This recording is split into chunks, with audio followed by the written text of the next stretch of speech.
Right, I wasn't even going to make a video on this anime, but it's so cute! It's just this little adorable little slice of life anime. Gojo, the main character, he isn't like other guys his age, you know, his interest is very niche. He likes Hina dolls, which, dolls, yeah.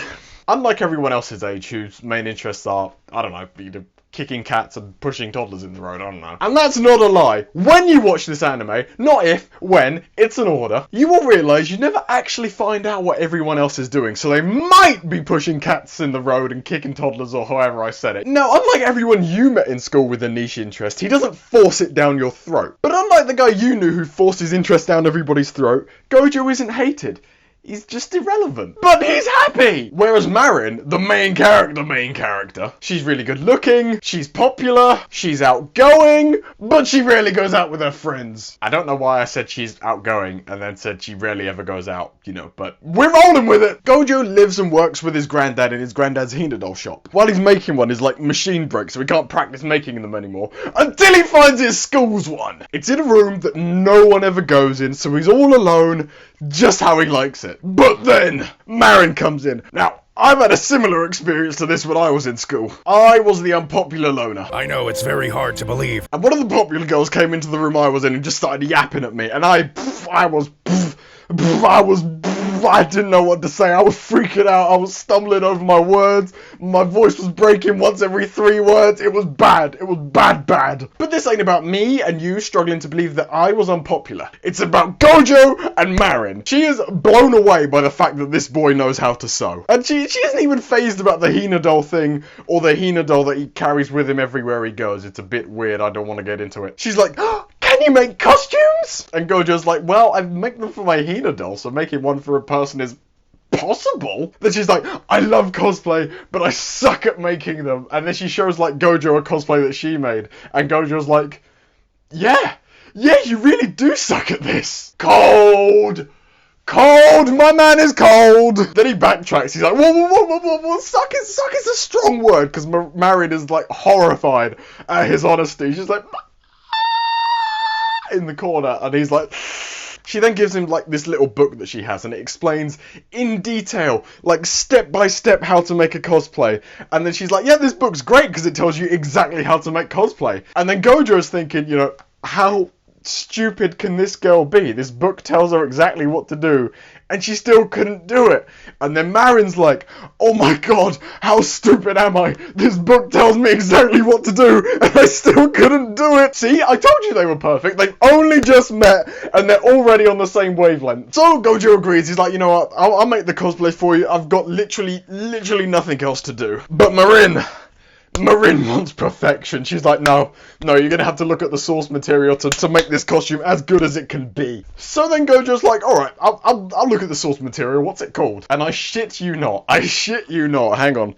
What was it called? St. Sliver's Academy for Girls, the Young Ladies of the Humiliation Club Debauched Miracle Life. It's not as bad as it sounds! Marin then stalks his Insta, somehow finds his house, and just shows up unannounced. She's like, yep, I want a perfect costume. She walks in, immediately knows which room is his. Damn, boy, you live like this? She wants the costume the physical best it can be. So she's like, you're gonna have to measure me. I want measurements perfectly. And Gojo's like, it's gonna have to be skin tight. And she's like, I know. And just gets undressed. Just out.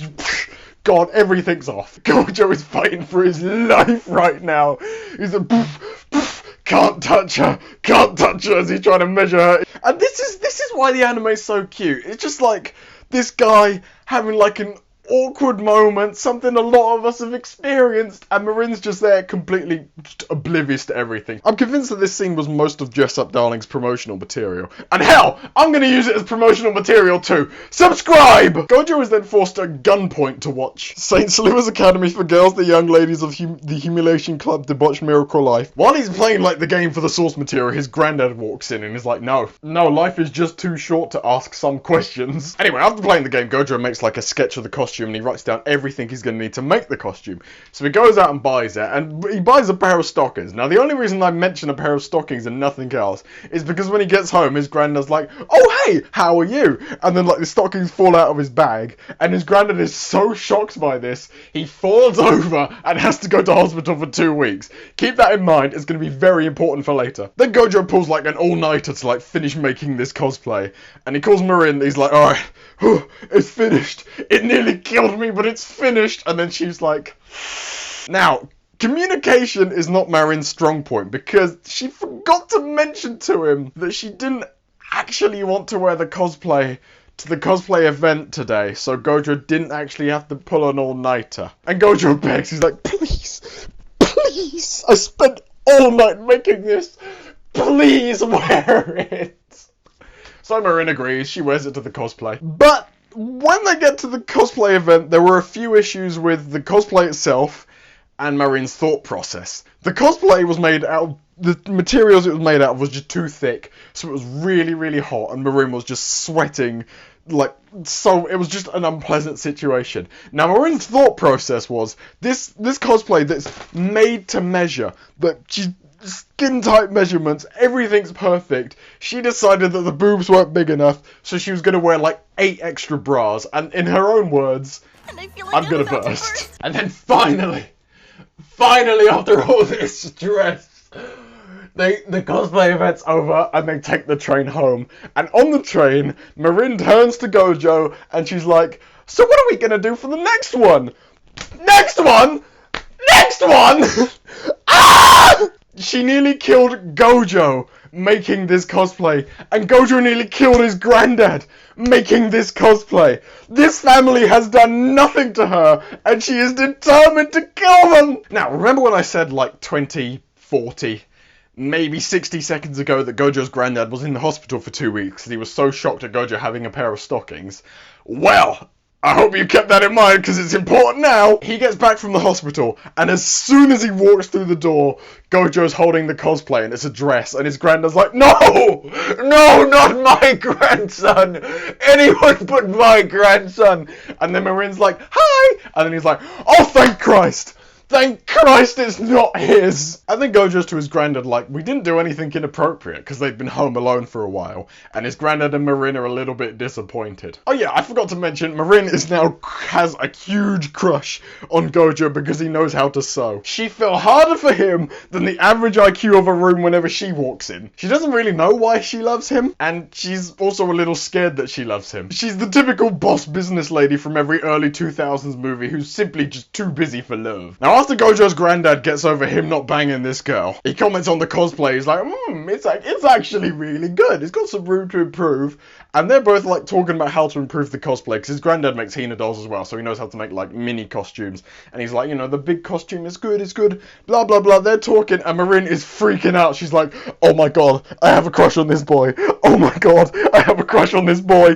Why? You know how some people have like a talent for sport, some people are talented artists? Gojo has a talent for being stalked, because Marin stalked him, and now some girl from the cosplay event stalked him on the train, followed him home, and now knows where he lived. And now she's shown up, like, he's gone out with Marin to, like, drop her off at the train station. This girl knocks on the door, and she speaks to Gojo's granddad. He's like, hi, I'm Gojo's friend. And then his granddad's like, alright, come in, it's raining outside. He's like, you can use our bath, blah, blah, blah. And then granddad goes out, leaves a message for Gojo, being like, you've got a friend over. Gojo sees this, he's like, that's wrong, I only have one friend, and I just dropped her off at the train station. So he's like, huh?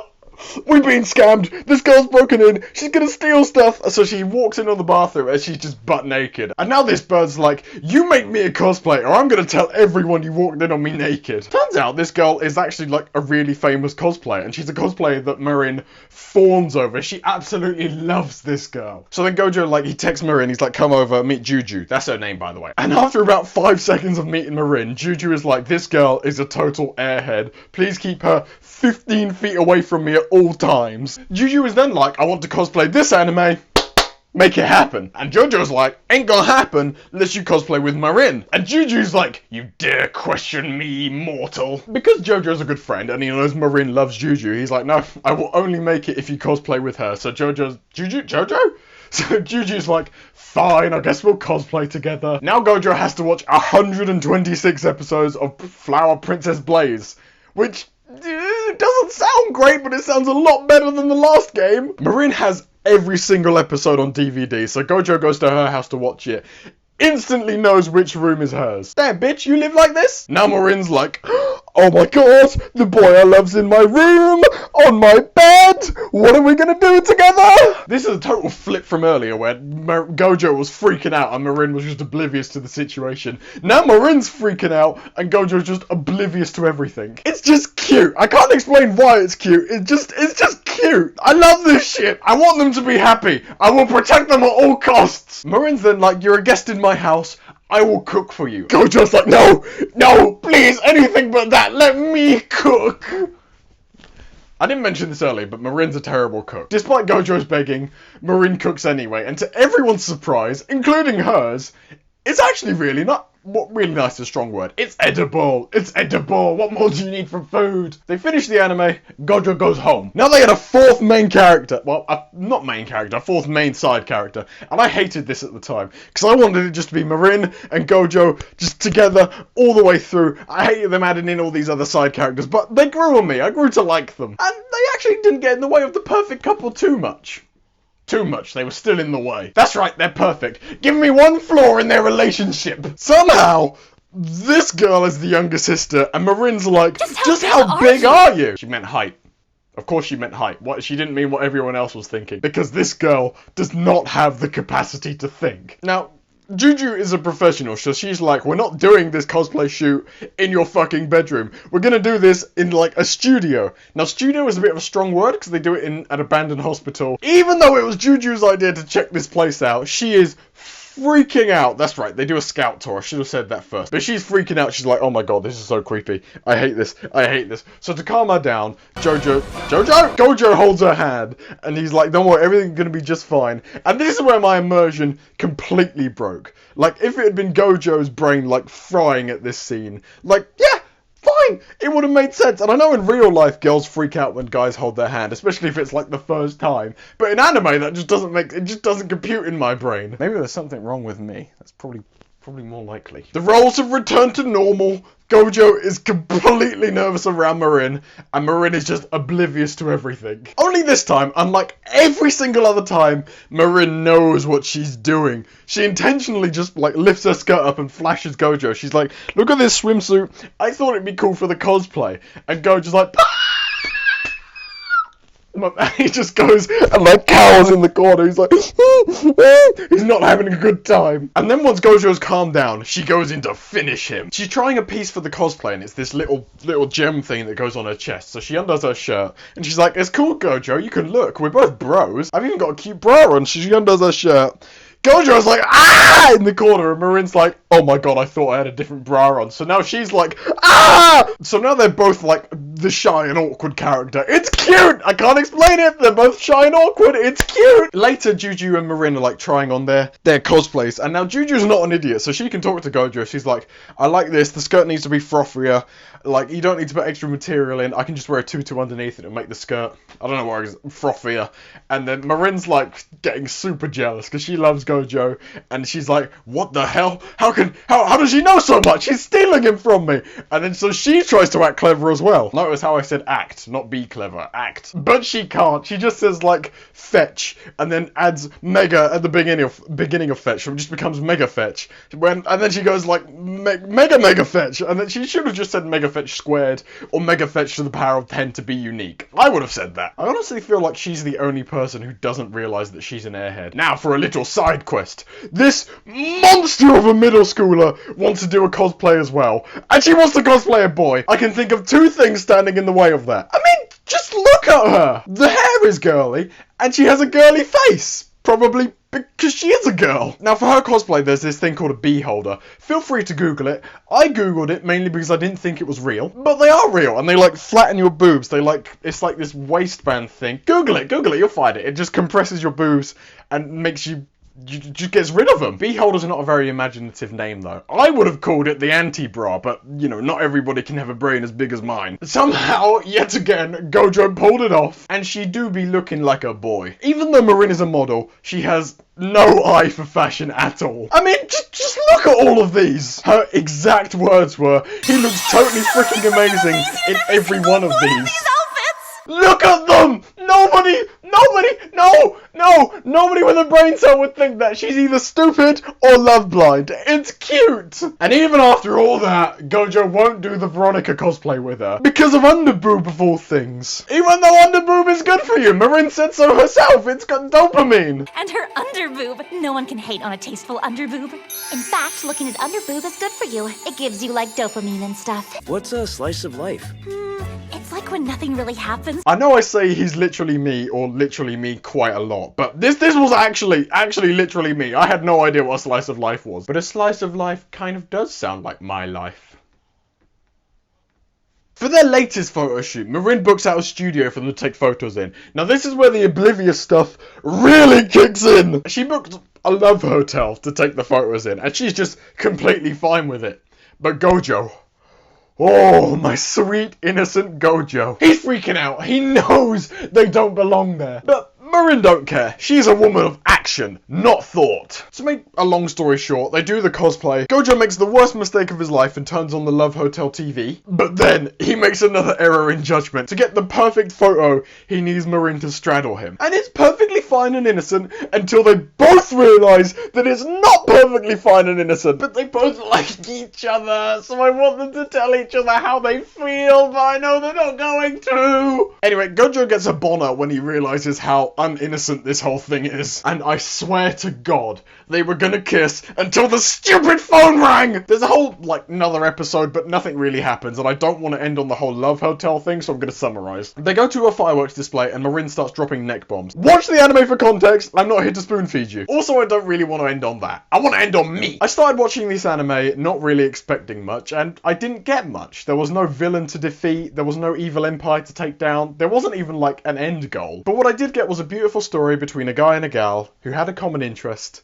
and sometimes that's all you need. Subscribe. Bye.